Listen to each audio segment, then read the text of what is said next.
মানে এত কথা বলতো, মানে আমি যদি তার প্রেক্ষিতে কোনো রিপ্লাই দিতাম, মানে কোনো কিছু বলতাম, তাহলে আমি বেদম। কত সহ্য করা যায়? আমার আব্বু কখনো আমারে মানে কোনো কিছু কোনো কষ্ট দেয় না। আর আমি সে বাসায় যে আরেকজনের ইউজ করা কাপড় চোপড় পরছি, না খাইও দিন পার করছি। সারাদিন না খায় পার করতাম, ইউজ করা জামা কাপড় পরতাম। 7 মাসে একটা দিন বাবার বাসায় যায়নি, একটা দিন বাবার বাসায় যায়নি। শুধুমাত্র ভাইরাল হওয়ার জন্য কি স্বামীকে বিয়ে দেওয়া যায়? আর তিশা কেনই বা তার স্বামীকে বিয়ে দিয়ে সতীন ঘরে আনলো? আর এরকম সমস্যার সম্মুখীন হলো কয়েকটা জীবন। ঘর ভাঙার পেছনে সব দোষ হচ্ছে তিশার, এটাই সবাই বলছে। কিন্তু দর্শক, এক হাতে কি কখনো তালি বাজে? চাইছিলাম ফিরে আনবো। ওই দিন লাইভে যদি ওই উগ্র হয়ে আমার আম্মুর নামে মিথ্যাগুলা না বলতো, আমার নামে মিথ্যাগুলা না বলতো, ঠিকই দেখতো ওরা, আমি আহাজে বুঝায় বুঝায় কনভিন্স করে ওরা আমি আনতে পাঠাইতাম। ভালো হয়েছে এই লাইভটা করছে, কারণ আল্লাহ শুনছে যে ও কেমন।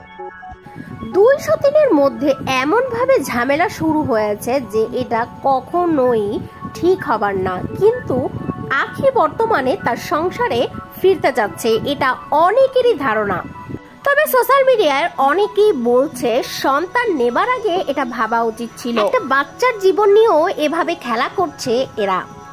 আল্লাহ ওর চেহারাটা সামনে খুলে দিচ্ছে। সবাই আমাকে বলছে, আপু তুমি চুপ কেন, তুমি ক্লিয়ার করো। এই জন্য এখন থেকে সবকিছু তোমরা জানবা। ও পারলে বলুক আয়শা যে আমি মিথ্যা বলছি, কোনোটা প্রমাণ দিক। আমি যে ওর বাবা আর ওর খালুর প্রফেশন নিয়ে বলতেছি, ও বলুক তার আগে কি করতো, ওই আগে মুখ খুলুক আমি বলার আগে।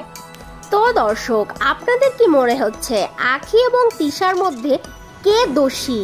আর বর্তমানে আহাত যেভাবে পাল্টে দিয়েছে তাতে মনে হচ্ছে না কোনোভাবেই আখিকে আর ঘরে তুলবে। এটা আসলে আমার মতামত না, এটা সবার মতামত। মানে ফুটানি করে গেছে, গাড়িতে ঘুরে গেছে, ফোন চালায় গেছে, সবকিছু করে গেছে। এখন যখন আমরা একটা প্রবলেমে পড়ছি, এখন সবকিছু দিব আমরা, টাকা পয়সা লেনদেন সব দিব আমরা, কিন্তু তাকে সেই প্রোডাক্টগুলো পাঠিয়ে দিব। মানে লজ্জা লাগে না এগুলো বলতে, যে এই বাসার প্রত্যেকটা জিনিসের উপরে তার অধিকার।